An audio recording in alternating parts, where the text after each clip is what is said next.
આપણે બધાને ખબર છે કે આવનારા દિવસોમાં મોન્સૂન આવશે, તો મોન્સૂનની તૈયારીને ભાગરૂપે વહીવટીતંત્ર દ્વારા તમામ ફિલ્ડ ઓફિસર્સને સૂચના આપવામાં આવી છે કે મોન્સૂન રિલેટેડ જેટલી પણ પ્રી મોન્સૂન કામગીરી જે છે આને એક વખત ફરીથી રિવિઝિટ કરી લે.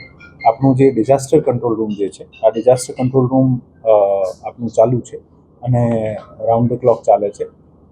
1 જાન્યુઆરીથી બીજા વિભાગોથી પણ આપણે અધિકારી લઈને 24/7 ચલાવીએ છીએ. આ કામગીરી પણ શરૂ થઈ જશે.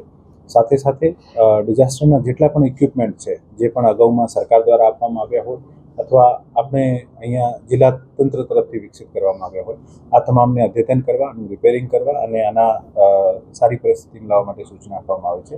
તમામ રેનગેજથી લઈને ડિઝાસ્ટરના જે બોટ સુધીના જેટલા પણ ઇક્વિપમેન્ટ છે, આ તમામને દુરુસ્ત કરવાની સૂચના આપવામાં આવી છે. અને સાથે સાથે ફિલ્ડમાં તમામ જે પણ જોખમી બિલ્ડિંગ્સ જે છે અથવા જોખમી વૃક્ષો જે છે, આનું ધ્યાન રાખીને જંગલ કટિંગથી લઈને નોટિસ વગેરે આપવાના, ઇવેક્શન કરાવવાના, આ તમામ સૂચનાઓ જે છે આપવામાં આવી છે.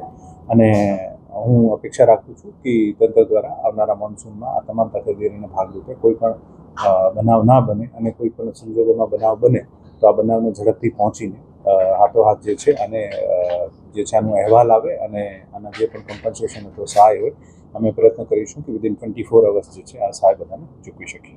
બિલ્ડિંગો જોખમી દરેક જગ્યાએ પોતપોતાની રીતે એક્સરસાઇઝ કરતી હોય છે. કોર્પોરેશન્સની પોતાની યાદીઓ છે, દરેક નગરપાલિકાની યાદીઓ છે અને જોખમી દર વર્ષે ચેન્જ થતી હોય છે. એક ડાયનામિક ફિગર હોય છે, જેથી એક આંકડો આપણા પાસે ચોક્કસ જે છે આ એવરીડે દુરુસ્ત થતો હોય છે. પણ સૂચના છે કે જેટલી પણ જોખમી બિલ્ડિંગ છે આ તમામને આપ આઈડેન્ટિફાઈ કરીને અને નોટિસ આપો. જોખમીમાં પણ ઘણા બધા પ્રકાર હોય છે. એક બિલ્ડિંગ જે ઇનહેબિટેબલ હોય, જ્યાં કોઈ રહી નહીં શકે, ત્યાંથી માણસોને બહાર લાવવાના, ખાલી કરાવવાના હોય.